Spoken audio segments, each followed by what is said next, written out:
Quem cresceu no interior sabe, a Praça da Matriz é o coração da cidade durante o dia, mas depois que o sol se põe e o comércio fecha, o clima muda.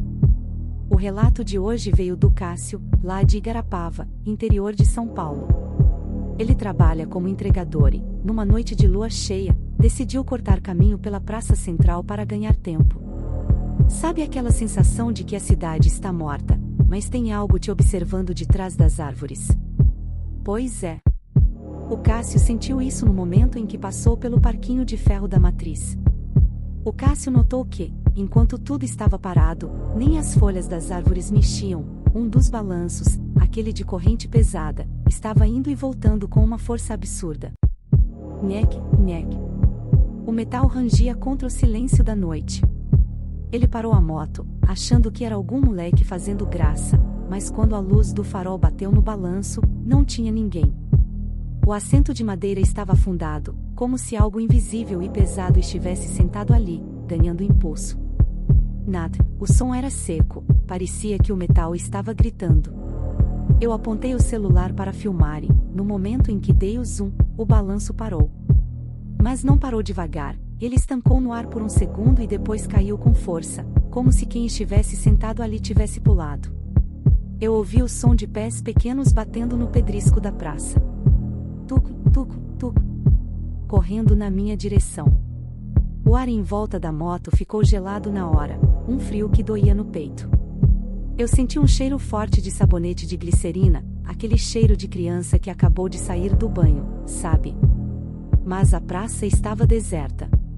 Eu acelerei a moto e saí de lá sem olhar para trás, mas eu senti um solavanco na caixa de entregas, como se alguém tivesse pegado carona.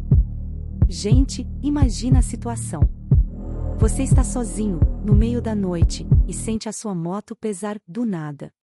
O Cássio disse que tentou ignorar, achou que era o asfalto irregular, mas quando ele chegou na casa do cliente para entregar o pedido, o homem olhou para ele com uma cara estranha e perguntou: "Ô Cássio, sua filha tá bem? Ela tá aí atrás da caixa com o rostinho todo roxo." Eu quase caí da moto, Nat. Eu olhei para trás e não vi nada, mas a tampa da caixa de entregas estava aberta. Lá dentro, em cima da mochila térmica, havia um sapatinho de verniz preto, bem pequeno, sujo de terra vermelha. Eu não tenho filhos, eu moro sozinho. Eu peguei aquele sapato e, no momento em que minhas mãos tocaram o verniz frio, eu ouvi uma risadinha vindo debaixo do banco da moto. Uma voz de menina sussurrou: "O balanço é chato, quero brincar de esconder com você." Eu joguei o lanche pro cliente, nem cobrei, e voei para casa. Mas o tempo todo, eu ouvia o som de unhas pequenas arranhando o plástico da minha caixa de entregas.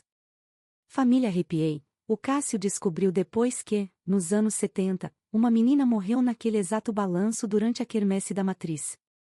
Dizem que, em noites de lua cheia, ela aparece procurando alguém para levá-la embora daquela praça. E parece que, dessa vez, ela escolheu o Cássio para ser o seu novo pai. Família, arrepiei. O Cássio achou que, ao chegar em casa e trancar a porta, o pesadelo de Igarapava ia ficar do lado de fora. Mas ele esqueceu que, quando você dá carona para o que não pertence a este mundo, a porta de casa não serve de nada. Ele tentou dormir, mas o cheiro de sabonete de glicerina tomou conta do quarto. Era um cheiro sufocante, doce demais. Ele se virou na cama e ouviu um som que vinha debaixo do estrado. Tec. Tec. Tec. Como se alguém estivesse batendo um prego no chão. Ele criou coragem, pegou o celular e jogou a luz debaixo da cama. Nat, o meu coração quase parou. Debaixo da cama, no fundo, encostado na parede, estava o outro pé do sapatinho de verniz. Eu joguei o primeiro sapato longe na rua, mas o par dele estava ali, brilhando na luz do celular. E o pior, tinha uma trilha de pegadas de terra vermelha saindo de debaixo da cama e indo em direção ao meu armário. Eu olhei para a porta do guarda-roupa e ela estava entreaberta. Lá de dentro, eu ouvi um suspiro pesado, cansado. Uma vozinha disse: "Pai, eu tô com frio. Deixa eu dormir no cobertor?" Eu gritei que não era pai de ninguém, que ela tinha que voltar para a praça. Na mesma hora, todas as portas do meu armário se abriram de uma vez e as minhas roupas voaram pelo quarto, como se um furacão tivesse entrado ali. O Cássio disse que o frio no quarto ficou tão intenso que ele via a própria respiração. Ele percebeu que a menina não estava brincando. Ela estava com raiva. O balanço na praça era a única coisa que ela tinha, e agora que ela sentiu o calor de uma casa, ela não ia embora sem levar algo com ela. Eu corri para o banheiro para lavar o rosto, tentando acordar desse pesadelo. Quando eu joguei água nos olhos e olhei para o espelho, eu vi ela. Ela estava em cima do meu ombro, Nat. O rosto dela era pálido, com manchas roxas ao redor do pescoço, e os olhos não tinham pupila, eram apenas 2 buracos brancos vidrados. Ela não estava sorrindo. Ela estava chorando lágrimas que pareciam óleo negro. Ela sussurrou no meu ouvido: "Se você não me levar de volta, eu vou ter que ficar aqui, para sempre." Eu senti as mãozinhas dela apertarem o meu pescoço com uma força que não era de criança. Eu comecei a perder o fôlego, vendo o meu próprio rosto ficar roxo no reflexo, igual ao dela. Gente, é o terror total do realismo cotidiano. O Cássio entendeu que ela estava morrendo de novo, e estava usando o corpo dele para sentir a dor do acidente original. Ele percebeu que, se não fizesse algo rápido, ele ia amanhecer esticado no chão do banheiro. O Cássio conta que, com o resto de fôlego que tinha, ele conseguiu se desvencilhar daquele abraço gelado no banheiro. Ele não pensou 2 vezes, pegou o sapatinho de verniz que estava debaixo da cama, correu para a garagem e montou na moto. Ele disse que o motor da moto demorou a pegar, como se as engrenagens estivessem entupidas com aquela terra vermelha da praça. Ele voou pelas ruas desertas de Igarapava. Ele sentia que a menina estava ali, agarrada nas costas dele, soprando um hálito de terra úmida na nuca dele o caminho todo. Ele chegou na Praça da Matriz faltando 5 minutos para o sol nascer.